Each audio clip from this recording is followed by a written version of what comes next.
1 year on since Brexit, and Britain, if you really wanted that divorce with the EU, maybe you should have read the prenuptial agreement saying, he keeps everything, you keep getting fucked.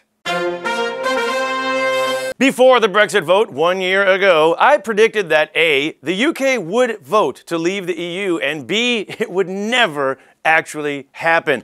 1 year later, half the EU leadership agrees with me. Donald Tusk says he still hopes the EU will realize that it's better to stay, putting it in terms of John Lennon saying, "You may say I'm a dreamer."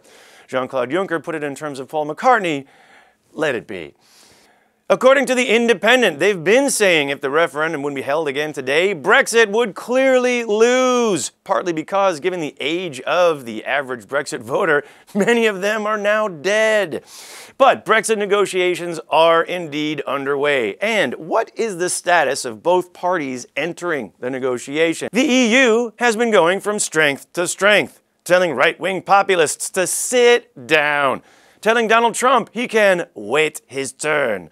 And I can watch that clip again on my phone now thanks to the new EU rules on free data roaming anywhere in Europe. On the other side, how is the UK looking entering Brexit negotiations? Well, we don't really know because they still haven't negotiated an actual government. Not only that, but Prime Minister Theresa May was humiliated after the Grenfell Tower disaster after listening to pollsters advise her not to meet with the victims, and then watching the Queen do it for her. Theresa May has been described as entering negotiations wearing a noose around her neck. Now we know what that necklace was for. She's also been described as the zombie Prime Minister. Wait, that is not fair. Clearly, that is Theresa May photoshopped to look like Margaret Thatcher.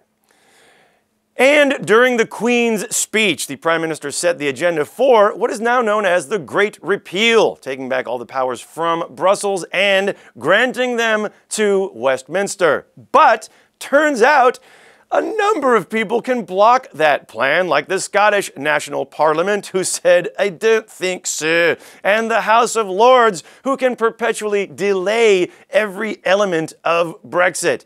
Not only that, the Northern Irish might not want to go back to the days of a border wall with the Irish Republic. And, well, wait a minute, go back one. If the Queen's speech is written by the Prime Minister and delivered by the Queen, and at Grenfell Tower it was supposed to be the Prime Minister who met the victims, but instead it was the Queen, who is the right choice to negotiate Brexit instead of the Prime Minister? It's got to be the Queen! And look what Elizabeth has done with the British Empire so far. It used to be the sun never set from the British Empire. Now it's sundown just after tea. So yes, Queen Elizabeth should negotiate Brexit.